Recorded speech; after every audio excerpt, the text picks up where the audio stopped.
Fundamental theorem of arithmetic ಅಂಕಗಣಿತದ ಮೂಲ ಪ್ರಮೇಯ ಅಂತ ಹೇಳ್ತಾರೆ ಕನ್ನಡದಲ್ಲಿ. ಇದೇನು ಹೇಳುತ್ತೆ ಅಂತಂದ್ರೆ, every composite number can be expressed or factorized as a product of primes and this factorization is unique apart from the order in which the prime factors occur. ಯಾವುದೇ ಒಂದು ಭಾಜ್ಯ ಸಂಖ್ಯೆ ಅಥವಾ ವಿಭಾಜ್ಯ ಸಂಖ್ಯೆ, ಕನ್ನಡದಲ್ಲಿ ಕಾಂಪೋಸಿಟ್ ನಂಬರ್ಗೆ ಭಾಜ್ಯ ಅಂತಾನು ಹೇಳ್ತಾರೆ, ವಿಭಾಜ್ಯ ಅಂತಾನು ಹೇಳ್ತಾರೆ. ಯಾವುದೇ ಒಂದು ಭಾಜ್ಯ ಸಂಖ್ಯೆಯನ್ನ ಅಥವಾ ವಿಭಾಜ್ಯ ಸಂಖ್ಯೆಯನ್ನ ಅದರ ಅವಿಭಾಜ್ಯ ಅಪವರ್ತನಗಳ ಗುಣಲಬ್ಧವಾಗಿ ನಾವೇನ್ ಮಾಡ್ಬೋದು, ಬರಿಬಹುದು ಅಂತ. ಮತ್ತು ಆ ಅಪವರ್ತನಗಳು ಯಾವ ಆರ್ಡರ್ ಅಲ್ಲಿ ಬರ್ತವೆ ಅನ್ನೋದು ನಮಗೆ ಇಂಪಾರ್ಟೆಂಟ್ ಅಲ್ಲ, ಬಟ್ ಆ ಫ್ಯಾಕ್ಟರ್ಸ್ಗಳು ಮಾತ್ರ ಸೇಮ್ ಇರುತ್ತೆ ಅಂತ. ಸೊ ಇದನ್ನು ಸ್ವಲ್ಪ ಡೀಟೇಲ್ ಆಗಿ ನಾವು ಅರ್ಥ ಮಾಡ್ಕೋಬೇಕು. ಏನಿದೆ ಅಂತಂದ್ರೆ, ಎವ್ರಿ ಕಾಂಪೋಸಿಟ್ ನಂಬರ್ ಅಂದ್ರೆ ಮ್ಯಾಥಮೆಟಿಕ್ಸ್ ಅಲ್ಲಿ ಇರ್ತಕ್ಕಂಥ ಯಾವುದೇ ಇದು ಪ್ರೈಮ್ ನಂಬರ್ಗೆ ಅಪ್ಲೈ ಆಗ್ತದೆ. ಆದ್ರೆ ಪ್ರೈಮ್ ನಂಬರ್ ಅದೊಂದೇ ನಂಬರ್ ಆಗಿ ಬರ್ತದೆ ಅಷ್ಟೇ. ಪ್ರಾಡಕ್ಟ್ ಅಂತಂದ್ರೆ ಮತ್ತೆ ಬೇರೆ ನಂಬರ್ನ ಪ್ರಾಡಕ್ಟ್ ಆಗಿ ಎಕ್ಸ್ಪ್ರೆಸ್ ಮಾಡೋಕ್ಕಾಗಲ್ಲ. ಫಾರ್ ಎಕ್ಸಾಂಪಲ್ 3 ಅನ್ನೋದು ಒಂದು ಪ್ರೈಮ್ ನಂಬರ್ ಆದ್ರೆ ಅದನ್ನ ಬೇರೆ ಪ್ರೈಮ್ ನಂಬರ್ಗಳ ಪ್ರಾಡಕ್ಟ್ ಆಗಿ ಎಕ್ಸ್ಪ್ರೆಸ್ ಮಾಡೋಕ್ಕಾಗಲ್ಲ. 3 = 3 ಅಂತ ಅಷ್ಟೇ ಬರೀಬೇಕಾಗುತ್ತೆ. ಹಾಗಾಗಿ ಇಲ್ಲಿ ಸ್ಪೆಸಿಫಿಕ್ ಆಗಿ ಯಾವ ನಂಬರ್ಸ್ ಹೇಳಿದ್ದಾರೆ ಅಂತಂದ್ರೆ ಕಾಂಪೋಸಿಟ್ ನಂಬರ್ಸ್ ಹೇಳಿದ್ದಾರೆ. ಸೊ ಯಾವುದೇ ಒಂದು ಕಾಂಪೋಸಿಟ್ ನಂಬರ್ ಅನ್ನ ನಾವೇನಂತ ಎಕ್ಸ್ಪ್ರೆಸ್ ಮಾಡಬಹುದು ಅಂತಂದ್ರೆ, ಅದರ ಪ್ರೈಮ್ ನಂಬರ್ಸ್, ಪ್ರೈಮ್ ಫ್ಯಾಕ್ಟರ್ಸ್ ನ ಪ್ರಾಡಕ್ಟ್ ಆಗಿ ಆ ನಂಬರ್ಸ್ಗೆ ಪ್ರೈಮ್ ಫ್ಯಾಕ್ಟರ್ಸ್ ಇರ್ತದೆ. ಆ ಪ್ರೈಮ್ ಫ್ಯಾಕ್ಟರ್ಸ್ ನ ಪ್ರಾಡಕ್ಟ್ ಆಗಿ ನಾವೇನ್ ಮಾಡ್ಬೋದು ಅಂತಂದ್ರೆ ಎಕ್ಸ್ಪ್ರೆಸ್ ಮಾಡ್ಬೋದು. ಅದನ್ನೇ ನಾವು ಪ್ರೈಮ್ ಫ್ಯಾಕ್ಟರೈಸೇಷನ್ ಅಂತ ಕರಿತೀವಿ. ಲಾಸ್ಟ್ ಕ್ಲಾಸ್ ಅಲ್ಲೆಲ್ಲ ಬಳಸಿದೀವಿ ನಾವು ಪ್ರೈಮ್ ಫ್ಯಾಕ್ಟರೈಸೇಷನ್. ಅದೇ ಆಕ್ಚುಲಿ ಇದು. ಆ ಪ್ರಾಸೆಸ್ ಏನಂತ ಕರಿತೀವಿ ನಾವು ಅಂತಂದ್ರೆ ಫ್ಯಾಕ್ಟರೈಸೇಷನ್, ಪ್ರೈಮ್ ಫ್ಯಾಕ್ಟರೈಸೇಷನ್ ಕರಿತೀವಿ. ಮತ್ತೆ ಈ ಫ್ಯಾಕ್ಟರೈಸೇಷನ್ ಯುನಿಕ್ ಆಗಿರುತ್ತೆ. ಪ್ರತಿ ನಂಬರ್ಗೆ ಯುನಿಕ್ ಆಗಿರ್ತಕ್ಕಂಥ ಒಂದು ಪ್ರೈಮ್ ಫ್ಯಾಕ್ಟರ್ಸ್ ನಮಗೆ ಸಿಗ್ತವೆ. ಸೊ ಅದ್ರ ಏನು ಯುನಿಕ್ ಅಂತಂದ್ರೆ ಏನು ಅಂತೇಳಿ ನಾನು ನೆಕ್ಸ್ಟ್ ಎಕ್ಸ್ಪ್ಲೇನ್ ಮಾಡ್ತೀನಿ, ಇನ್ನೂ ಡೀಟೇಲ್ ಆಗಿ ಅದನ್ನ ಎಕ್ಸ್ಪ್ಲೇನ್ ಮಾಡ್ತೀನಿ. ಇದು apart from the order in which the prime factors occur. So ಇದು ಮತ್ತು ಇದನ್ನ ಒಂದು ಎಕ್ಸಾಂಪಲ್ ತಗೊಂಡ್ರೆ ನಿಮಗೆ ಅರ್ಥ ಆಗುತ್ತೆ. ಏನಿದ್ರ ಅರ್ಥ ಅಂತಂದ್ರೆ, ಫಾರ್ ಎಕ್ಸಾಂಪಲ್ 6 ಅನ್ನೋ ಒಂದು ಪ್ರೈಮ್ ನಂಬರ್ ಇದೆ, ಸಾರಿ ಕಾಂಪೋಸಿಟ್ ನಂಬರ್ ಇದೆ ಅಂತ ಅನ್ಕೊಳ್ರಿ. ಇದನ್ನ ನಾವೇನಂತ ಎಕ್ಸ್ಪ್ರೆಸ್ ಮಾಡ್ಬೋದು, we can express this as product of 2 and 3 because 2 and 3 are prime numbers. ಈ ರೀತಿ 2 ಮತ್ತು 3ನ ಬಳಸಿ ಎಕ್ಸ್ಪ್ರೆಸ್ ಮಾಡಬಹುದಂತ ಒಂದೇ ಒಂದು ನಂಬರ್ ಅಂತಂದ್ರೆ 6. ಮತ್ತೆ ಬೇರೆ ಬೇರೆ ನಂಬರ್ ಬರ್ಬೋದು, ಅದು ಬರ್ಬೋದು. ಆದ್ರೆ 2 ಎಷ್ಟು ಸಾರಿ ಬಂದಿದೆ, ಇಲ್ಲಿ 1 ಸಾರಿ ಮಾತ್ರ ಬಂದಿದೆ. 3 ಎಷ್ಟು ಸಾರಿ ಬಂದಿದೆ, 1 ಸಾರಿ ಮಾತ್ರ ಬಂದಿದೆ. ಅದನ್ನೇನೆ ಇಲ್ಲಿ ಯುನಿಕ್ ಅಂತ ಹೇಳ್ತಾ ಇರೋದು. ಯುನಿಕ್ ಅಂತಂದ್ರೆ 2 ಎಷ್ಟು ಸಾರಿ, 3 ಎಷ್ಟು ಸಾರಿ ಬಂದಿದೆ. 2 ಒಂದೇ ಸಾರಿ ಬಂದಿರಬೇಕು, 3 ಒಂದೇ ಸಾರಿ ಬಂದಿರಬೇಕು. 2 ಮತ್ತು 3 ಒಂದೊಂದೇ ಸಾರಿ ಬಂದಾಗ ಅವುಗಳನ್ನ ಪ್ರಾಡಕ್ಟ್ ಮಾಡಿದಾಗ ಬರುವಂತ ಒಂದೇ ಒಂದು ನಂಬರ್ ಯಾವುದು ಅಂತಂದ್ರೆ 6. ಸೊ ಹಾಗಾಗಿ 6ಗೆ ಯುನಿಕ್ ಆಗಿರ್ತಕ್ಕಂಥ ಒಂದು ರೆಪ್ರೆಸೆಂಟೇಷನ್ ಇದೆ. ಪ್ರೈಮ್ ಫ್ಯಾಕ್ಟರೈಸೇಷನ್ ಅಲ್ಲಿ 6ಗೆ ಒಂದು ಯುನಿಕ್ ರೆಪ್ರೆಸೆಂಟೇಷನ್ ಇದೆ. ಅದು ಯಾವುದು ಅಂತಂದ್ರೆ 2 × 3. ಇನ್ನು ನೆಕ್ಸ್ಟ್ ಏನಾಗ್ತದೆ ಅಂತಂದ್ರೆ, apart from the order in which the prime factors occur. Order ಅಂತಂದ್ರೆ ಅವುಗಳ ಪ್ಲೇಸ್. ಫಸ್ಟ್ 2 ಇದೆ, ನೆಕ್ಸ್ಟ್ 3 ಇದೆ, ಹಿಂಗಂದ್ರೂ ಒಂದೇ ಅರ್ಥ. 3 × 2 ಅಂದ್ರೂ ಒಂದೇ ಅರ್ಥ. ಸೊ ಇಲ್ಲಿ ನಾವು ಅರ್ಥ ಮಾಡ್ಕೊಳ್ಬೇಕಾಗಿರೋದು, ಇವುಗಳು ಜಾಗ ಚೇಂಜ್ ಮಾಡಿ ಬರಬಹುದು.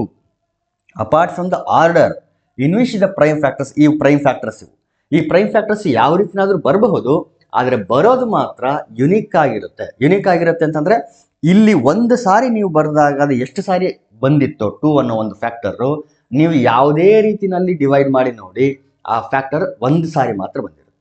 ಇದು 3 ಅನ್ನೋದು 1 ಸಾರಿ ಮಾತ್ರ ಬಂದಿದೆ ಅಂತಂದ್ರೆ, ನೀವು ಹೆಂಗೆ ಡಿವೈಡ್ ಮಾಡಿದ್ರು ಕೂಡ 3 ಅನ್ನೋದು 1 ಸಾರಿ ಮಾತ್ರ ಬರುತ್ತೆ. ಇಲ್ಲಿ ನೋಡಿ, ಇದು 2 × 3, 3 × 2 ಯಾಕಾಯ್ತು ಅಂತಂದ್ರೆ, ಇಲ್ಲಿ ಫ್ಯಾಕ್ಟರೈಸೇಷನ್ ಮಾಡುವಾಗ ಮೊದಲಿಗೆ 2 ತಗೊಂಡಿರ್ತೀವಿ. 2 × 3 = 6, 3 × 1 = 3.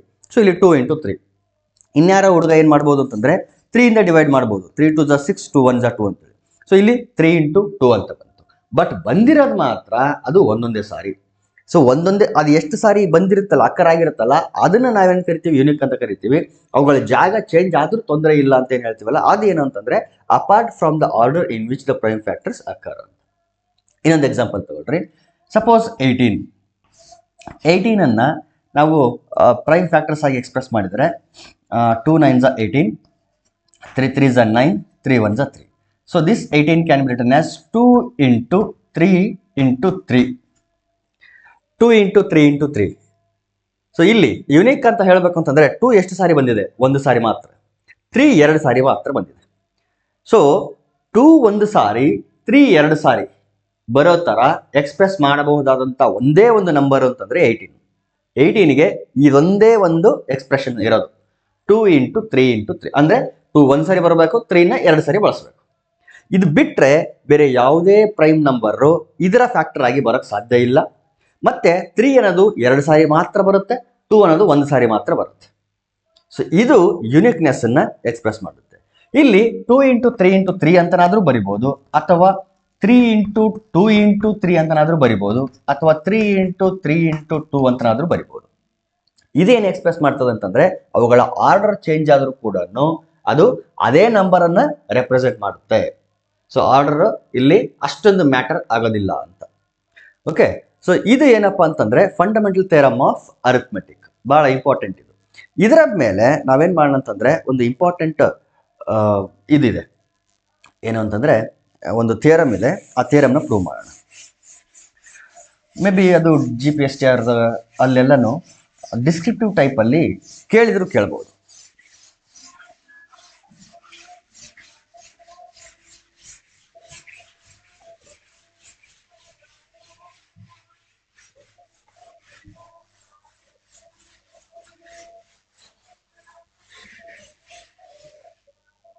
ಆರ್ಡರ್ ಅಂದ್ರೆ ನಿಮ್ಗೆ ಗೊತ್ತಾಗಬೇಕು ಅವುಗಳ ಪ್ಲೇಸ್ ಅಂತ.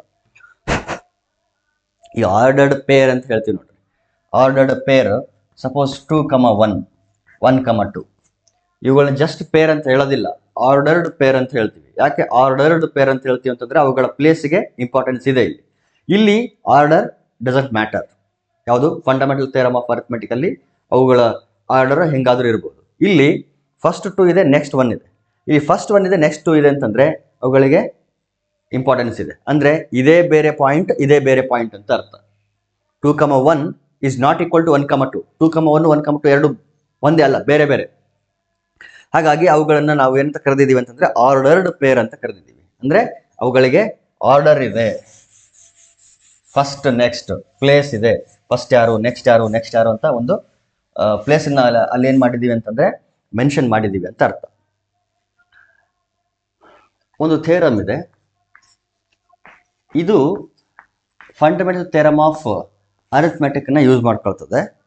ಮತ್ತೆ ಈ ಥಿಯರಮ್ ನ ಯೂಸ್ ಮಾಡ್ಕೊಂಡು ಇನ್ನೊಂದು ವೆರಿ ಇಂಪಾರ್ಟೆಂಟ್ ಥಿಯರಮ್ ಇದೆ, ಆ ಥಿಯರಮ್ ನ ಪ್ರೂವ್ ಮಾಡ್ತೀವಿ. ಮ್ಯಾಥಮೆಟಿಕ್ಸ್ ಅಲ್ಲಿ ಆಲ್ಮೋಸ್ಟ್ ಇರೋದೇ ಈ ತರ, ಒಂದು ಕಾನ್ಸೆಪ್ಟ್ ನ ಮತ್ತೊಂದು ಕಾನ್ಸೆಪ್ಟ್ಗೆ ಹೆಲ್ಪ್ ತಗೊಂತೀವಿ, ಅದನ್ನ ಇನ್ನೊಂದಕ್ಕೆ ಹೆಲ್ಪ್ ಆಗಿ ತಗೊಂತೀವಿ, ಈ ರೀತಿ. ಸೊ ಒಂದು ಬಿಲ್ಡಿಂಗ್ ತರ ಇರುತ್ತೆ ಇದು. ಥಿಯರಮ್ ಸ್ಟೇಟ್ಮೆಂಟ್ ಏನ್ ಹೇಳುತ್ತೆ ಅಂತಂದ್ರೆ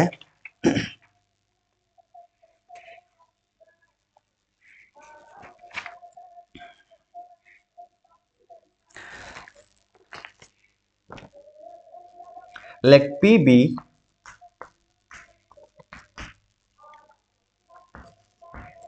a prime number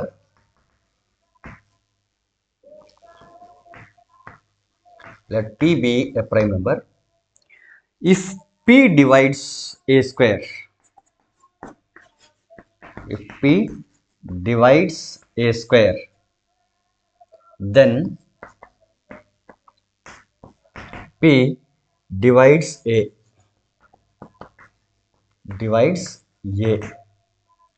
where A is a positive integer,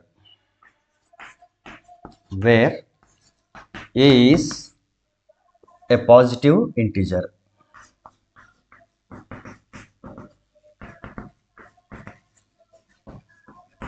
This is the statement of the theorem. ಒಂದು ವೇಳೆ P ಅನ್ನೋದು ಒಂದು ಪ್ರೈಮ್ ನಂಬರ್ ಆಗಿದ್ದು ಅದು A ಸ್ಕ್ವೇರ್ ಅನ್ನೋ ನಂಬರ್ನ ಡಿವೈಡ್ ಮಾಡಿದ್ರೆ A ಅನ್ನೋ ನಂಬರ್ ಅನ್ನು ಕೂಡ ಅದು ಡಿವೈಡ್ ಮಾಡುತ್ತೆ. A ಅನ್ನೋದು ಇಲ್ಲಿ ಒಂದು ಪಾಸಿಟಿವ್ ಇಂಟಿಜರ್ ಅಂತ ಹೇಳ್ತಾರೆ. ಇದನ್ನ ಪ್ರೂವ್ ಮಾಡಕ್ ಹೇಳ್ತಾರೆ. Prove that if P is a prime number and if P divides ಇಲ್ಲಿ ಬರಬೇಕು, P divides A square, then P divides A ಅಂತ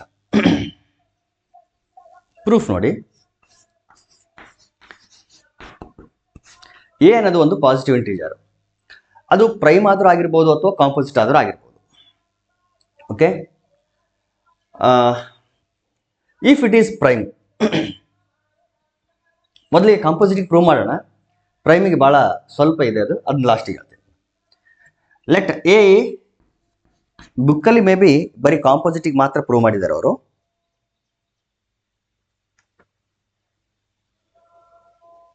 ಇರಲಿ, let A be a composite number.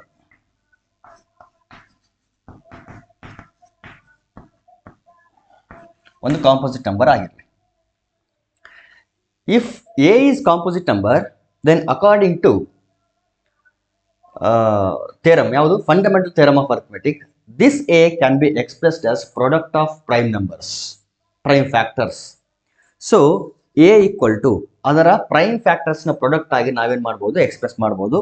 ಅದನ್ನು ನಾನೇನಂತ ಕರಿತೀನಿ ಅಂತಂದರೆ ಪ್ರೈಮ್ ನಂಬರ್ಸ್. ಈಗ 2 × 2 × 3 ಅಥವಾ 2 × 3 × 3 ಅಂತ ಬರ್ತಿದ್ದಲ್ಲ, ಆ ರೀತಿ ಒಂದು ನಂಬರ್ P1 ಒಂದು ಫ್ಯಾಕ್ಟರ್, ಇನ್ನೊಂದು factor P2, P3 and so on Pn. ಈ ರೀತಿ ಎಕ್ಸ್ಪ್ರೆಸ್ ಮಾಡ್ಬೋದು. If A is a composite number, then this A can be written as P1 × P2 × P3 and so on Pn.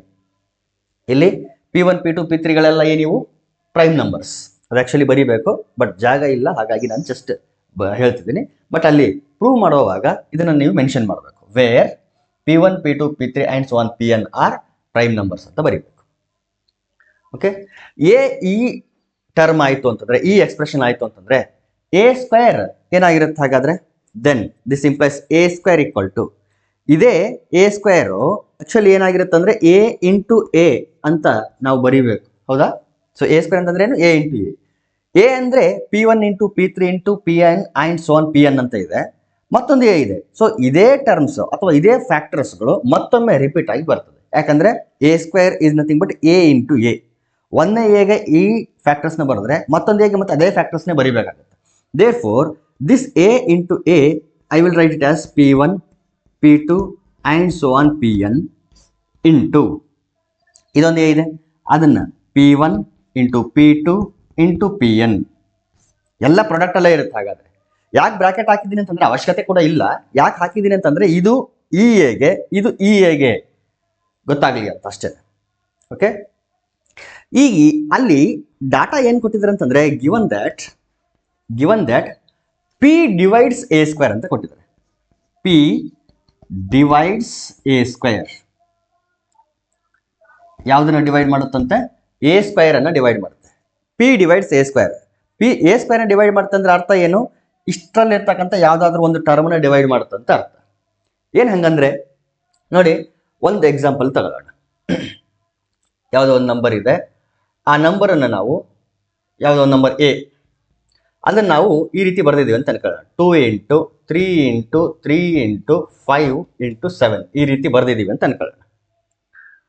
A ಅಷ್ಟೇ. ಇದು A square ಅಂತಂದರೆ ಇದೇ ನಂಬರ್ಗಳನ್ನೇ ಈ ಕಡೆ ಬರಿತೀವಿ ಮತ್ತೊಮ್ಮೆ 2 × 3 × 3 × 5 × 7 ಅಂತ. ಇದೇ ಎಕ್ಸ್ಪ್ರೆಷನ್ ಇಲ್ಲಿರೋದು.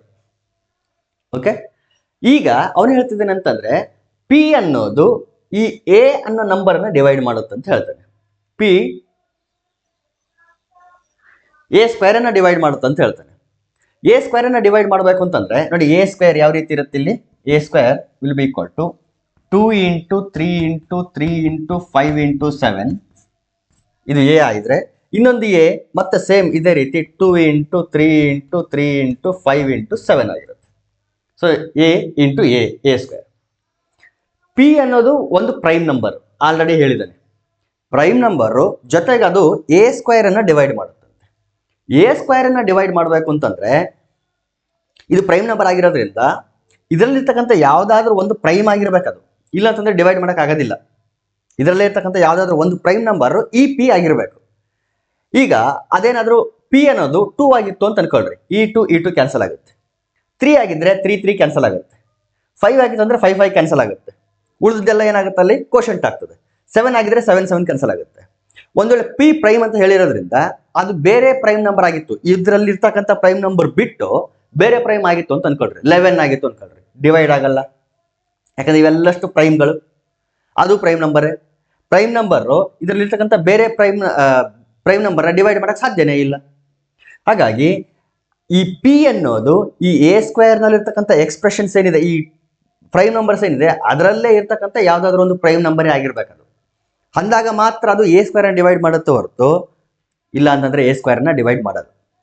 So p divides A square implies, ಇದರ ಅರ್ಥ ಏನು ಅಂತಂದ್ರೆ ಪಿ ಅನ್ನೋದು p is one of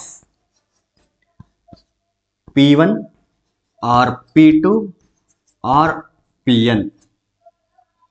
P1 ಆಗಿರ್ಬೋದು, P2 ಆಗಿರ್ಬೋದು, P3 ಆಗಿರ್ಬೋದು ಅಥವಾ Pn ಆಗಿರ್ಬೋದು, ಯಾವ್ದಾದ್ರೂ ಒಂದ್ ಆಗಿರ್ತದೆ. ಅದೇ ಸೇಮ್ ನಂಬರ್ P1 ಅನ್ನೋದು P ಆಗಿತ್ತು ಅಂತಂದ್ರೆ, ಅಂದ್ರೆ P ಅನ್ನೋ ವ್ಯಾಲ್ಯೂ P1 ಗೆ ಈಕ್ವಲ್ ಆಗಿತ್ತು ಅಂದ್ರೆ ಇದು ಎರಡು ಸೇಮ್ ಆಗಿತ್ತು ಅಂತಂದ್ರೆ ಇದು ಕ್ಯಾನ್ಸಲ್ ಆಗಿ ಉಳಿದೆಲ್ಲ ಕೋಶೆಂಟ್ ಆಗ್ತದೆ. ಒಂದ್ ವೇಳೆ P ಅನ್ನೋದು P2 ಗೆ ಈಕ್ವಲ್ ಆಗಿತ್ತು ಅಂತಂದ್ರೆ ಈ ಎರಡು ವ್ಯಾಲ್ಯೂಗಳು ಸೇಮ್ ಆಗಿದೆ, ಯಾಕಂದ್ರೆ ಇದು ಪ್ರೈಮ್, ಇವೆಲ್ಲ ಇರ್ತಕ್ಕಂಥದ್ದು ಪ್ರೈಮ್, ಇದು ಕೂಡ ಪ್ರೈಮ್. ಸೊ ಈ ಪ್ರೈಮ್ ನಂಬರ್ ಕ್ಯಾನ್ಸಲ್ ಆಗಿ ಉಳಿದ ಪ್ರಾಡಕ್ಟ್ ಕೋಶೆಂಟ್ ಆಗ್ತದೆ. ಸೊ ಈ ರೀತಿ ಆಗ್ಬೇಕು ಅಂತಂದ್ರೆ ಡಿವೈಡ್ಸ್ ಅಂತ ಹೇಳಿದಾನಂತ ಅಂದ ಮೇಲೆ ಯಾವ್ದಾದ್ರು ಒಂದು ನಂಬರ್ ಆಗಿರ್ಲೇಬೇಕು, ಇಲ್ಲ ಅಂದ್ರೆ ಡಿವೈಡ್ ಆಗೋದೇ ಇಲ್ಲ. ಇಲ್ಲಿ ಹೇಳಿದ್ನಲ್ಲ ಆ ರೀತಿ. ಇಷ್ಟರಲ್ಲಿ ಈ ಪಿ ಅನ್ನೋದು ಏನಾಗಿರಕ್ಕೆ ಸಾಧ್ಯ ಅಂತಂದ್ರೆ ಒಂದು 2 ಆಗಿರ್ಬೇಕು, ಇಲ್ಲ 3 ಆಗಿರ್ಬೇಕು, ಇಲ್ಲ 5 ಆಗಿರ್ಬೇಕು, ಇಲ್ಲ 7 ಆಗಿರ್ಬೇಕು. ಅದು ಬಿಟ್ಟು ಬೇರೆ ಯಾವುದೋ ಒಂದು ಪ್ರೈಮ್ ಆಗಿತ್ತು ಅಂತಂದ್ರೆ ಈ ಲಿಸ್ಟ್ ಅಲ್ಲಿ ಇರ್ತಕ್ಕಂಥ ಪ್ರೈಮ್ ನಂಬರ್ ಬಿಟ್ಟು ಬೇರೆ ಪ್ರೈಮ್ ನಂಬರ್ ಆಯ್ತು ಅಂತಂದ್ರೆ ಈ ನಂಬರ್ನ ಡಿವೈಡ್ ಮಾಡಲ್ಲ, ಯಾಕಂದ್ರೆ ಇಲ್ಲಿರ್ತಕ್ಕಂಥದ್ದೆಲ್ಲನೂ ಪ್ರೈಮ್ ನಂಬರ್. ಒಂದು ಪ್ರೈಮ್ ಇನ್ನೊಂದು ಪ್ರೈಮ್ ನ ಡಿವೈಡ್ ಮಾಡ್ಬೇಕಂದ್ರೆ ತನ್ನಿಂದ ತಾನು ಮಾತ್ರ ಡಿವೈಡ್ ಮಾಡಕ್ ಸಾಧ್ಯ. ಪ್ರೈಮ್ ನಂಬರ್ ಮತ್ತೊಂದು ಪ್ರೈಮ್ ನ ಡಿವೈಡ್ ಮಾಡಬೇಕು ಅಂತಂದ್ರೆ ಅದು ಅದೇ ಇಟ್ ಸೆಲ್ಫ್ ಆಗಿದ್ರೆ ಮಾತ್ರ ಡಿವೈಡ್ ಮಾಡಕ್ ಸಾಧ್ಯ ಹೊರತು ಬೇರೆ ಯಾವುದೋ ಒಂದು ಪ್ರೈಮ್ ನಂಬರ್ ಡಿವೈಡ್ ಮಾಡಕ್ ಆಗೋದಿಲ್ಲ. 2 ಹೋಗಿ 3 ನ ಡಿವೈಡ್ ಮಾಡೋದು, 3 ಹೋಗಿ 11 ನ ಡಿವೈಡ್ ಮಾಡೋದು, 11 ಹೋಗಿ 13 ನ ಡಿವೈಡ್ ಮಾಡೋದು, ಈ ರೀತಿ ಆಗಕ್ಕೆ ಸಾಧ್ಯನೇ ಇಲ್ಲ. 11 ಡಿವೈಡ್ ಮಾಡಬೇಕು. ಪ್ರೈಮ್ ನಂಬರ್ ನ ಡಿವೈಡ್ ಮಾಡಬೇಕು ಅಂತಂದ್ರೆ ಎರಡು ನಂಬರ್ಗಳು ಸೇಮ್ ಇರಬೇಕು. ಹಂಗಾಗಿ ಈ ಪಿ ಅನ್ನೋದು ಯಾವುದೋ ಬೇರೆ ವ್ಯಾಲ್ಯೂ ಅಲ್ಲ, ಇದರಲ್ಲಿರ್ತಕ್ಕಂಥ ಯಾವುದೋ ಒಂದು ಪಿ, ಅದು P1 ಅಥವಾ P2 ಅಥವಾ P3 ಅಥವಾ Pn ಎರಡು ಸೇಮ್ ಇರೋದ್ರಿಂದ ಯಾವುದೋ ಒಂದು ಪಿ ಇಲ್ಲಿ ಇರುತ್ತೆ actually. So P is one of P1 or P2 or Pn. So ಇದರಲ್ಲಿರ್ತಕ್ಕಂಥದ್ದು ಯಾವುದೋ ಒಂದನ್ನ ನಾವು ಡಿವೈಡ್ ಮಾಡ್ತೀವಿ ಅಂತ ಅರ್ಥ. ಇದೇ P1 ಏನು P1 P2 P3 ನಲ್ಲಿ ಒಂದು ಆಗಿರೋದ್ರಿಂದ ಮತ್ತೆ ಅದೇ ವ್ಯಾಲ್ಯೂಸೇ, ಅದೇ ಪ್ರೈಮ್ ನಂಬರ್ಸೇ ಏನಲ್ಲೂ ಕೂಡ ಇರೋದ್ರಿಂದ ಒಂದು ವೇಳೆ ಈ ಪಿ ಅನ್ನೋದು P1 ಆಯ್ತು ಅಂತಂದ್ರೆ ಆ P1 ಏನಲ್ಲೂ ಕೂಡ ಇದೆ. ಪಿ ಅನ್ನೋದು P2 ಆಯ್ತು ಅಂದ್ರೆ ಆ P2 ಏನಲ್ಲೂ ಕೂಡ ಇದೆ. ಸೊ P3 ಆದ್ರೆ ಅದು ಕೂಡ ಇದೆ, Pn ಆದ್ರೆ ಅದು ಕೂಡ ಏನಲ್ಲಿದೆ. Therefore so P is one of P1 or P2 or P3 or Pn. This implies, ನೋಡಿ ಎ ಸ್ಕ್ವೇರ್ ಅಲ್ಲಿ ಇದೆ ಅಂತಂದ್ರೆ ಅದು ಏನಲ್ಲೂ ಕೂಡ ಇರೋದ್ರಿಂದ ಎ ಅನ್ನೋ ನಂಬರ್ನು ಕೂಡ ಡಿವೈಡ್ ಮಾಡುತ್ತದೆ, ಯಾಕಂದ್ರೆ ಅದರಲ್ಲೂ ಕೂಡ ಏನಲ್ಲೂ ಕೂಡ ಅದೇ ಫ್ಯಾಕ್ಟರ್ಸ್ ಇರೋದು, ಅದೇ ಪ್ರೈಮ್ ನಂಬರ್ಸ್ ಇರೋದು. So P is one of P1 or P2 or Pn. This implies P divides A. P divides A square. A square ಇರ್ತಕ್ಕಂಥ ಯಾವುದೋ ಒಂದು ಪ್ರೈಮ್ ನಂಬರ್ನ ಡಿವೈಡ್ ಮಾಡುತ್ತೆ ಅಂತ ಅರ್ಥ. ಸೊ ಯಾವುದೋ ಒಂದು ಪ್ರೈಮ್ ನಂಬರ್ ಆಗಿರಬೇಕು, ಅದೇ ಪ್ರೈಮ್ ನಂಬರ್ ಏನಲ್ಲೂ ಕೂಡ ಇರೋದ್ರಿಂದ P ಅನ್ನೋದು A ಅನ್ನೋ ನಂಬರ್ ಅನ್ನು ಕೂಡ ಡಿವೈಡ್ ಮಾಡುತ್ತೆ ಅಂತ.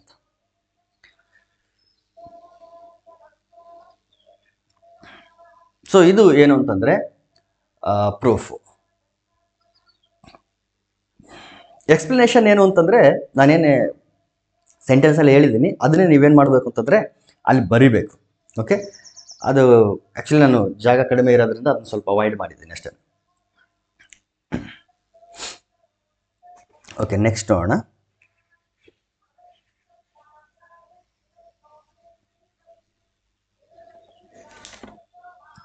ಓಕೆ,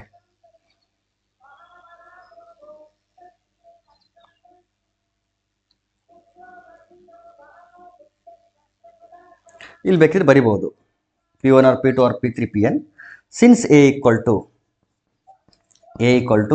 P1 P2 Pn ಆಗಿರೋದ್ರಿಂದ P divides A, ಯಾಕಂದ್ರೆ ಇದರಲ್ಲಿ ಇರ್ತಕ್ಕಂಥ ಯಾವುದಾದ್ರೂ ಒಂದು ವ್ಯಾಲ್ಯೂ P ಆಗಿರ್ತದೆ, ಅದು ಡಿವೈಡ್ ಆಯ್ತು ಅಂದ್ರೆ ಉಳಿದೆಲ್ಲವೂ ಕೋಶೆಂಟ್ ಆಗ್ತದೆ ಅಂತ. So this is one. ಈಗ ಇನ್ನೊಂದು ಥಿಯರಮ್ನ ಪ್ರೂವ್ ಮಾಡಿಬಿಡೋಣ. ಅದನ್ನ ಪ್ರೂವ್ ಮಾಡೋದಕ್ಕೆ ನಾವು ಇದ್ರ ಹೆಲ್ಪ್ ತಗೊಳ್ತೀವಿ. ಅದು ಬಹಳ ಇಂಪಾರ್ಟೆಂಟ್. 10th ಸ್ಟ್ಯಾಂಡರ್ಡ್ ಅಂತೂ ಯೂಶುವಲ್ ಆಗಿ ಕೇಳ್ತಾನೆ ಇರ್ತಾರೆ ಅದನ್ನು.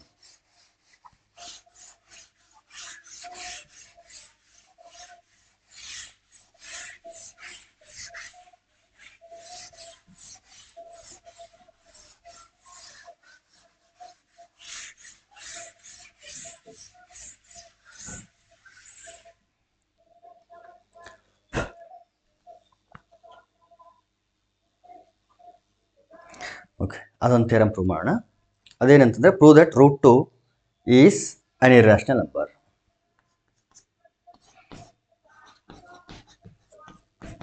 Prove that root 2 is an irrational number.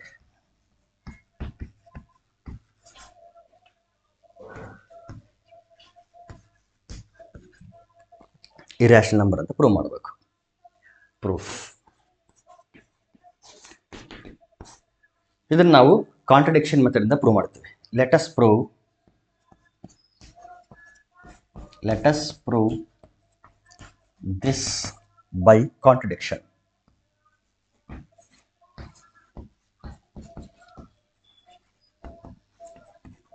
Contradiction method ಅಲ್ಲಿ ನಾವೇನು ಮಾಡ್ತೀವಿ ಅಂತಂದ್ರೆ ಅಲ್ಲೇನು ಹೇಳಿರ್ತಾರಲ್ಲ ಅದರ ಆಪೋಸಿಟ್ ತಗೊಳ್ತೀವಿ. ರೂಟ್ 2 ಇರ್ರಾಷನಲ್ ಪ್ರೂವ್ ಮಾಡಕ್ಕೆ ಹೇಳಿದರೆ ನಾವು ಅದನ್ನ ರಾಷನಲ್ ಅಂತ ತಗೊಳ್ತೀವಿ. ಲೆಟ್ ಇಫ್ ಪಾಸಿಬಲ್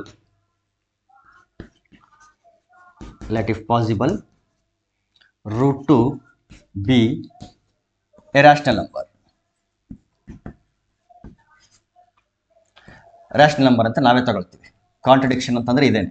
ಈಗ ರಾಷನಲ್ ಅಂತ ತಗೊಂಡಿದ್ದೀವಿ, ಪ್ರೂವ್ ಮಾಡ್ತಾ ಹೋದಾಗ ಅಲ್ಲೆಲ್ಲೋ ಒಂದು ಕಾಂಟ್ರಡಿಕ್ಷನ್ ಅರೈಸ್ ಆಗ್ತದೆ.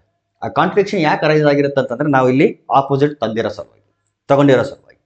ಸೊ ರೂಟ್ 2 ಒಂದು ರಾಷನಲ್ ನಂಬರ್ ಆಗಿರೋದ್ರಿಂದ ಅಂತ ತಗೊಂಡಿರೋದ್ರಿಂದ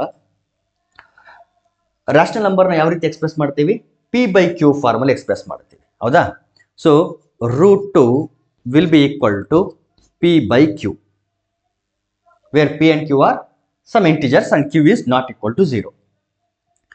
ಈಗೇನು ಮಾಡೋಣ ಅಂತಂದ್ರೆ ಈ P/Q ನ ಡಿವೈಡ್ ಮಾಡಿ ಸಿಂಪ್ಲೆಸ್ಟ್ ಫಾರ್ಮಿಗೆ ತಗೋಣ. ಫಾರ್ ಎಕ್ಸಾಂಪಲ್ 2/6 ಇದೆ ಅಂತ ಅನ್ಕೊಳ್ರಿ. ಈ P/Q ಯಾವ ಫಾರ್ಮಲ್ ಇದೆ? ಈಗ 2/6 ಫಾರ್ಮಲ್ ಇದೆ ಅಂತ ಅನ್ಕೊಳ್ರಿ. ಡಿವೈಡ್ ಮಾಡೋಣ. ಈಗ 2 1s are 2, 2 3s are 6. ಈ ರೀತಿ ಡಿವೈಡ್ ಮಾಡಿ ಸಿಂಪ್ಲೆಸ್ಟ್ ಫಾರ್ಮಿಗೆ ತಗೊಂಡ್ಬರೋಣ. ಇದು ಸಿಂಪ್ಲೆಸ್ಟ್ ಫಾರ್ಮ್. ಆ ರೀತಿ ಸಿಂಪ್ಲೆಸ್ಟ್ ಫಾರ್ಮಿಗೆ ತಂದಾಗ ಬಂದಿರತಕ್ಕಂಥ ವ್ಯಾಲ್ಯೂ ಯಾವುದಾಗಿರಲಿ ಅಂತಂದ್ರೆ A/B ಆಗಿರಲಿ. Here A and B are integers. B is not equal to 0. ಬೇಕಿದ್ರೆ ಅದನ್ನು ಬರೀರಿ. A/B belongs to Z and B is not equal to 0. ಇನ್ನೊಂದು ಬಹಳ ಇಂಪಾರ್ಟೆಂಟ್ ಪ್ರಾಪರ್ಟಿ ಇಲ್ಲಿ ಅಂತಂದ್ರೆ ಅದು ಆಕ್ಚುಲಿ ಅದನ್ನೇ ನಾವು ಇಲ್ಲಿ ಯೂಸ್ ಮಾಡ್ತೀವಿ. ಏನಾಗಿದೆ ಇಲ್ಲಿ ಅಂತಂದ್ರೆ A and B are co-prime. ಈ ಹಂತದಲ್ಲಿ A/B ಆ ಸ್ಟೇಜಿಗೆ ಬಂದಾಗ ಸಿಂಪ್ಲೆಸ್ಟಿಕ್ ಫಾರ್ಮ್ ತಂದಿದ್ದೀವಿ ಅಂತಂದ್ರೆ ಅರ್ಥ ಅವುಗಳಿಗೆ ಯಾವುದೇ ಕಾಮನ್ ಫ್ಯಾಕ್ಟರ್ ಇರೋದಿಲ್ಲ apart from 1. A and B have no common factor except 1. So 1 ಮಾತ್ರ ಕಾಮನ್ ಫ್ಯಾಕ್ಟರ್ ಆಗಿರುತ್ತದೆ, ಬಿಟ್ರೆ ಯಾವುದೇ ಕಾಮನ್ ಫ್ಯಾಕ್ಟರ್ ಆಗಿರೋದಿಲ್ಲ. ಯಾಕಂದ್ರೆ ಕಾಮನ್ ಫ್ಯಾಕ್ಟರ್ ಆಗಿತ್ತು ಅಂದ್ರೆ ಆ ಫ್ಯಾಕ್ಟರ್ ನಾವೇನ್ ಮಾಡ್ತೀವಿ? ಡಿವೈಡ್ ಮಾಡಿ ಮತ್ತೆ ಸಿಂಪ್ಲೆಸ್ಟ್ ಫಾರ್ಮಿಗೆ ತರ್ತೀವಿ. ಇಲ್ಲಿ ಸಿಂಪ್ಲೆಸ್ಟಿಕ್ ಫಾರ್ಮಿಗೆ ತಂದಿರೋದೇನೆ A/B. ರೂಟ್ 2 ಅನ್ನೋದು ಒಂದು ರಾಷನಲ್ ನಂಬರ್ ಅಂತ ಅನ್ಕೊಂಡಿದೀವಿ. ಆ ರಾಷನಲ್ ನಂಬರ್ P/Q ಆಗಿರಲಿ. ಆ P/Q ನ ಡಿವೈಡ್ ಮಾಡಿ ಸಿಂಪ್ಲೆಸ್ಟ್ ಫಾರ್ಮಿಗೆ ತಂದಿದ್ದೀವಿ. ಸಿಂಪ್ಲೆಸ್ಟಿಕ್ ಫಾರ್ಮಿಗೆ ಬಂದ ಮೇಲೆ ಆ ಎರಡು ನಂಬರ್ಗಳು ಕೋಪ್ರೈಮ್ ಆಗಿರುತ್ತದೆ. ಅದರ ಅರ್ಥ ಏನು ಅಂತಂದ್ರೆ ಹೈಯೆಸ್ಟ್ ಕಾಮನ್ ಫ್ಯಾಕ್ಟರ್ 1 ಆಗಿರುತ್ತೆ. ಇನ್ನು ಹೇಳಬೇಕು ಅಂತಂದ್ರೆ ಅವುಗಳಿಗೆ ಯಾವುದೇ ಕಾಮನ್ ಫ್ಯಾಕ್ಟರ್ ಇರೋದಿಲ್ಲ. ಕಾಮನ್ ಫ್ಯಾಕ್ಟರ್ ಇದ್ರೆ ಅದೇನಾಗಿರುತ್ತೆ ಅಂದ್ರೆ 1 ಆಗಿರುತ್ತೆ. ಸೊ ಇದು ಎಕ್ಸೆಪ್ಟ್ 1. ಈಗ ಕ್ರಾಸ್ ಮಲ್ಟಿಪ್ಲೈ ಮಾಡಿ. B ಈ ಕಡೆ ಬರಲಿ. B ಈ ಕಡೆ ಬಂದ್ರೆ ರೂಟ್ 2 ಇಂಟು B ಅಥವಾ B ಇಂಟು ರೂಟ್ 2 ಇದು ಹಿಂಗೆ ಬರೀ. Root 2 into B equal to A. ನಾವು ಸ್ಕ್ವೇರಿಂಗ್ ಆನ್ ಬೋತ್ ಸೈಡ್, ಎರಡು ಕಡೆ ಸ್ಕ್ವೇರಿಂಗ್ ಆನ್ ಬೋತ್ ಸೈಡ್ ಮಾಡೋಣ. Squaring on both sides. Squaring on both side ಮಾಡಿದಾಗ root 2B whole square equal to A square. Root 2ನ square ಮಾಡಿದ್ರೆ 2, B ನ square ಮಾಡಿದ್ರೆ B square. This is equal to A square. A square is multiple of product of 2 and B square. ಈ ರೀತಿ ಇದೆ ಅಂತಂದ್ರೆ 2 ಅನ್ನೋದು A square ಅನ್ನ ಡಿವೈಡ್ ಮಾಡುತ್ತೆ ಅಂತ ಅರ್ಥ. ನೋಡಿ ಇಲ್ಲಿ 6 is equal to 2 into 3 ಅಂತ ಬರ್ದಿದ್ದೀವಿ ಅಂತಂದ್ರೆ 2 divides 6. 2 divides 6. ಯಾಕಂದ್ರೆ 6 ಅನ್ನ ಪ್ರಾಡಕ್ಟ್ ಆಫ್ 2 and 3 ಆಗಿ ಬರ್ದಿದ್ವಿ. 2 into ಸಮ್ ನಂಬರ್ ಆಗಿ ಬರ್ದಿದ್ದೀವಿ ಅಂತಂದ್ರೆ ಅರ್ಥ ಈ ನಂಬರು ಎ ಸ್ಕ್ವೇರ್ ನ ಡಿವೈಡ್ ಮಾಡುತ್ತೆ ಅಂತ ಅರ್ಥ. Even B square also divides A square, but ನಮಗೆ ಅದು ಬೇಕಾಗಿಲ್ಲ.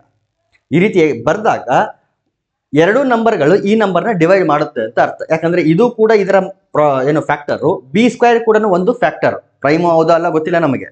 ಎ ಸ್ಕ್ವೇರ್ಗೆ ಎರಡು ಫ್ಯಾಕ್ಟರ್ ಇದೆ ಇಲ್ಲಿ, 2 ಮತ್ತು ಬಿ ಸ್ಕ್ವೇರ್ ಅಂತ. ಓಕೆ, ಹಾಗಾಗಿ 2 ಅನ್ನೋದು ಯಾವುದನ್ನು ಡಿವೈಡ್ ಮಾಡುತ್ತೆ? ಎ ಸ್ಕ್ವೇರ್ ಅನ್ನ ಡಿವೈಡ್ ಮಾಡುತ್ತೆ. ನೋಡಿ, 2 ಇಂಟು 3, 2 ಡಿವೈಡ್ಸ್ 6, 3 ಡಿವೈಡ್ಸ್ 6. ಸೊ ಅದೇ ರೀತಿ 2 divides A square. This implies 2 divides a square. 2 divides a square. Last theorem ಏನಂತ ಹೇಳಿತ್ತು? If p divides a square, p ಅನ್ನೋದೊಂದು prime number, divides a square, then p divides a. This implies 2 divides a. ಆ theorem ಪ್ರಕಾರ 2 divides a. So a ಅನ್ನೋ ನಂಬರ್ನ divide ಮಾಡುತ್ತೆ ಅಂತಂದ್ರೆ a ಅನ್ನೋ ನಂಬರು ಏನಾಗಿರ್ಬೇಕು ಗೊತ್ತಾ? It should be A multiple of 2. 2 ಅನ್ನೋದು 6 ನ ಡಿವೈಡ್ ಮಾಡುತ್ತೆ ಅಂದ್ರೆ 6 ಈಸ್ ಮಲ್ಟಿಪಲ್ ಆಫ್ 2. ಸೊ 2 ನ ಒಂದು ಮಲ್ಟಿಪಲ್ ಆಗಿರಬೇಕು. ಹಾಗಾಗಿ A should be multiple of 2. So ಅದನ್ನೇನಂತ ಬರೆಯೋಣ ಅಂತಂದ್ರೆ this implies A is equal to 2 into some integer. 2m formal ಇರುತ್ತೆ ಅಂದಾಗ ಮಾತ್ರ 2 ಅನ್ನೋದು ಎ ನ ಡಿವೈಡ್ ಮಾಡಕ್ ಸಾಧ್ಯ, ಇಲ್ಲ ಅಂತಂದ್ರೆ ಡಿವೈಡ್ ಮಾಡಲ್ಲ. ಇಲ್ಲಿ ಎಂ ಅನ್ನೋದೇನಿದು? ಯಾವುದೋ ಒಂದು integer, positive integer actually. So 2 divides A, that implies A is multiple of 2. ಅಥವಾ ಇದನ್ನು ಇನ್ನೊಂದು ರೀತಿ ಹೇಳೋದಾದ್ರೆ 2 is a factor of A. 2 is a factor of A. ಎಗೆ ಒಂದು ಫ್ಯಾಕ್ಟರ್ ಸಿಕ್ತು 2 ಅನ್ನೋದು. ಓಕೆ, ಇದನ್ನ ತಗೊಂಡೋಗಿ ನಾವೇನ್ ಮಾಡೋಣ, ಇದನ್ನ ಈಕ್ವೇಶನ್ ನಂಬರ್ 1 ಅಂತ ಅನ್ಕೊಳ್ಳೋಣ. Put A equal to 2m in equation 1. Equation 1 ನಲ್ಲಿ ಸಬ್ಸ್ಟಿಟ್ಯೂಟ್ ಮಾಡಿ. ಈಗ ಇಲ್ಲಿವರೆಗೂ ನಮಗೇನು ಗೊತ್ತಾಯ್ತು ಅಂತಂದ್ರೆ ನೋಡಿ, √2b ಈಕ್ವಲ್ ಟು ಎ ಅಂತ ಬರ್ದಿದ್ವಿ, ಸ್ಕ್ವೇರಿಂಗ್ ಅನ್ ಬೋತ್ ಸೈಡ್ ಮಾಡಿದ್ವಿ. 2b square equal to a square ಅಂತ ಬಂತು. 2b square equal to a square ಅಂತ ಬಂದಾಗ ಈ ಸ್ಟೆಪ್ ಇಂದ ನಾವೇನ್ ಕನ್ಕ್ಲೂಡ್ ಮಾಡಬಹುದು? 2 ಅನ್ನೋದು ಎ ಸ್ಕ್ವೇರ್ ಅನ್ನು ಡಿವೈಡ್ ಮಾಡುತ್ತೆ. ಈ ಕಡೆ ಡಿವೈಡ್ ಬೈ 2 ಮಾಡಿದ್ರೆ ಡಿವೈಡ್ ಮಾಡುತ್ತೆ ಅಂತ. If 2 divides a square, then definitely 2 divides a by the previous theorem. a ಅನ್ನೋ ನಂಬರ್ನ 2 ಡಿವೈಡ್ ಮಾಡಬೇಕು ಅಂತಂದ್ರೆ a ಅನ್ನೋದು ಮಲ್ಟಿಪಲ್ ಆಫ್ 2 ಆಗಿದ್ದಾಗ ಮಾತ್ರ ಸಾಧ್ಯ. 2 ನ ಇಂಟು 2 ಸಮ್ ನಂಬರ್ ಆಗಿದ್ದಾಗ ಮಾತ್ರ ಸಾಧ್ಯ. ಸೊ a ಇದನ್ನ ನಾವೆಂತ ಬೈ ಎಕ್ಸ್ಪ್ರೆಸ್ ಮಾಡಬಹುದು? 2 ಇಂಟು ಸಮ್ ನಂಬರ್ ಆಗಿ ಎಕ್ಸ್ಪ್ರೆಸ್ ಮಾಡಬಹುದು. ಅಂದಾಗ ಮಾತ್ರ ಇದು 2 ಡಿವೈಡ್ ಮಾಡ್ತದೆ. ಅಥವಾ ಇನ್ನೊಂದು ರೀತಿ ಹೇಳೋದಾದ್ರೆ 2 is a factor of A. 2 ಅನ್ನೋದು ಏನ ಡಿವೈಡ್ ಮಾಡ್ಬೇಕಂದ್ರೆ 2 ಅನ್ನೋದು ಫ್ಯಾಕ್ಟರ್ ಆಗಿರಬೇಕು, ಎ ಅನ್ನೋದು 2 ನ ಮಲ್ಟಿಪಲ್ ಆಗಿರಬೇಕು. ಸೊ ಈ ರೀತಿ ಇರುತ್ತೆ. So 2 is factor of A. ಗೆ ಒಂದು ಫ್ಯಾಕ್ಟರ್ ಸಿಕ್ತು 2. ಈ ಎ ಈಕ್ವಲ್ ಟು 2m ಅನ್ನ ರಿವರ್ಸ್ ಮತ್ತೆ ಈ ಈಕ್ವೇಶನ್ 1 ಅಲ್ಲಿ ಸಬ್ಸ್ಟಿಟ್ಯೂಟ್ ಮಾಡ್ತೀವಿ. ಈಕ್ವೇಶನ್ ಅಲ್ಲಿ ಸಬ್ಸ್ಟಿಟ್ಯೂಟ್ ಮಾಡಿದಾಗ 2b square equal to A ಅಂತಂದ್ರೆ ಏನು? 2m. ನೋಡಿ, 2m whole square. 2b square equal to 2 ನ ಸ್ಕ್ವೇರ್ ಮಾಡಿದ್ರೆ 4, m ನ ಸ್ಕ್ವೇರ್ ಮಾಡಿದ್ರೆ m square. 2 1s 2 2s. So b square equal to 2m square. ಇದೇ ಸ್ಟೆಪ್ ಬಂತು ಮತ್ತೆ. b square equal to 2m square. 2b square equal to a square ಇದ್ದಾಗ 2 divide by 2 ಅಂತ ಬರೆದ್ರೆ 2 ಡಿವೈಡ್ಸ್ a ಸ್ಕ್ವೇರ್ ಆಗಿತ್ತು. Same ಅದೇ ರೀತಿ ಇಲ್ಲಿ ಡಿವೈಡ್ ಬೈ 2 ಅಂತ ತಗೊಂಡ್ರೆ 2 ಅನ್ನೋದು ಯಾವುದನ್ನು ಡಿವೈಡ್ ಮಾಡುತ್ತೆ? b ಸ್ಕ್ವೇರ್ ಅನ್ನು ಡಿವೈಡ್ ಮಾಡುತ್ತೆ. ಅಂದಾಗ ಮಾತ್ರ 2 ಇಂಟು m ಸ್ಕ್ವೇರ್ ಅಂತ ನಾವು ಎಕ್ಸ್ಪ್ರೆಸ್ ಮಾಡಕ್ ಸಾಧ್ಯ. ಸೊ ಇದರಿಂದ ನಾವೇಂತ ಬರಿಬಹುದು? 2 ಡಿವೈಡ್ಸ್ b ಸ್ಕ್ವೇರ್. ಸೇಮ್ ಇದೆ, but left hand side right hand side ಆಗಿದೆ, right hand side left hand side ಆಗಿದೆ. ಇಲ್ಲಿ ಟರ್ಮ್ಗಳು ಬೇರೆ ಆಗಿದೆ ಅಷ್ಟೇ. ಇಲ್ಲಿ a b ಇದ್ರೆ ಇಲ್ಲಿ b m ಅಂತ ಬಂದಿದೆ ಅಷ್ಟೇ. 2 divides b square. If 2 divides b square, then we can say 2 divides b by previous theorem. Same process matte. If 2 divides b, then b can be written as, nodi, same ide step bantu. 2 divides a, then a equal to 2m. Hagare if 2 divides b, then b equal to 2n formal irutte, where n is some integer. Athava ಇನ್ನೊಂದು ರೀತಿ ಹೇಳೋದಾದ್ರೆ 2 is a factor of b. 2 is a factor of b. ಇಲ್ಲಿ 2 is a factor of a. ಇಲ್ಲಿ ಸಿಕ್ತು 2 is a factor of b. This implies 2 is factor of both A and B. ಎರಡಕ್ಕೂ ಕೂಡ factor ಆಯಿತು. 2 is factor of both A and B. ಅಥವಾ ಅದನ್ನು ಇನ್ನೊಂದು ರೀತಿ ಹೇಳೋದಾದ್ರೆ 2 is common factor of A and B. A ಮತ್ತು ಬಿಗೆ ಒಂದು ಕಾಮನ್ ಫ್ಯಾಕ್ಟರ್ ಸಿಕ್ತು. ಎರಡಕ್ಕೂ ಕಾಮನ್ ಆಗಿರ್ತಕ್ಕಂಥ ಒಂದು ಫ್ಯಾಕ್ಟರ್ ಯಾವುದು? 2. ಆದರೆ ಆಲ್ರೆಡಿ ನಾವೇನಂತ ಬರ್ದಿದ್ದೀವಿ, A and B have no common factor except 1. 1 ಬಿಟ್ಟರೆ ಬೇರೆ ಯಾವುದೇ ಕಾಮನ್ ಫ್ಯಾಕ್ಟರ್ ಇಲ್ಲ ಅಂತ ನಾವು ಅನ್ಕೊಂಡಿದ್ದು. ಆದ್ರೆ ಇಲ್ಲಿ ನೋಡಿದ್ರೆ ಒಂದು ಹೊಸ ಫ್ಯಾಕ್ಟರ್ ಸಿಕ್ತು. ಯಾವುದು? 2, ವಿಚ್ ಈಸ್ ಕಾಂಟ್ರಡಿಕ್ಷನ್. ಇಲ್ಲಿ ಯಾವುದೇ ಕಾಮನ್ ಫ್ಯಾಕ್ಟರ್ ಇಲ್ಲ, ಒಂದನ್ನು ಬಿಟ್ರೆ ಅಂತ ನಾವು ಅನ್ಕೊಂಡು ಬಂದ್ರೆ ಇಲ್ಲಿ ಒಂದು ಹೊಸ ಕಾಮನ್ ಫ್ಯಾಕ್ಟರ್ ಸಿಕ್ತು. 2 is common factor of both A and B, which is contradiction. Therefore our assumption is wrong. Therefore ನಾವೇನು ಅಸ್ಯೂಮ್ ಮಾಡ್ಕೊಂಡಿದ್ವಿ, √2 ಅನ್ನೋದು ಒಂದು ರ್ಯಾಷನಲ್ ನಂಬರ್ ಅಂತ ನಾವೇನು ಅಸ್ಯೂಮ್ ಮಾಡ್ಕೊಂಡಿದ್ವಿ, ಅದು wrong. Therefore our assumption is wrong. Hence √2 is an irrational number. ನಾವು √2 rational ಅಂತ ಅನ್ಕೊಂಡಿದ್ವಿ, ಹಾಗಾಗಿ ಇದೆಲ್ಲ ಸಮಸ್ಯೆ ಆಯಿತು. √2ನ ರ್ಯಾಷನಲ್ ಅನ್ಕೊಂಡಾಗ 1 ಮಾತ್ರ ಕಾಮನ್ ಫ್ಯಾಕ್ಟರ್ ಆಗಿ ಬಂದಿತ್ತು. ಬಟ್ ಪ್ರೂವ್ ಮಾಡ್ತಾ ಹೋದಾಗ ಒಂದು ಹೊಸ ಕಾಮನ್ ಫ್ಯಾಕ್ಟರ್ ಬಂತು, 2 ಅನ್ನೋದು, ವಿಚ್ ಈಸ್ ಕಾಂಟ್ರಡಿಕ್ಷನ್. Therefore ನಾವು ಅನ್ಕೊಂಡಿದ್ದೇ ರಾಂಗ್. ನಾವೇನು ಅನ್ಕೊಂಡಿದ್ವಿ? √2 ಒಂದು ರ್ಯಾಷನಲ್ ನಂಬರ್ ಅಂತ ಅನ್ಕೊಂಡಿದ್ವಿ, ಅದು wrong actually. So rational number ಅಲ್ಲ ಅಂತಂದ್ರೆ it should be on irrational number. Therefore √2 is an irrational number, hence the proof. So ಈ ರೀತಿ ನಾವೇನು ಮಾಡಬೇಕಾಗುತ್ತೆ ಅಂತಂದ್ರೆ ಲಾಜಿಕಲಿ ಇದನ್ನ ಪ್ರೂವ್ ಮಾಡಬೇಕಾಗುತ್ತೆ. ಓಕೆ, ಇದೇ ರೀತಿ ನಾವೇನು ಮಾಡೋಣ ಅಂತಂದ್ರೆ ನೆಕ್ಸ್ಟ್ ಕ್ಲಾಸಲ್ಲಿ ಇನ್ನೂ ಬೇರೆ ಥಿಯರಮ್ಸ್ನ ರಿಸಲ್ಟ್ಗಳನ್ನ ಪ್ರೂವ್ ಮಾಡೋಣ. Thank you.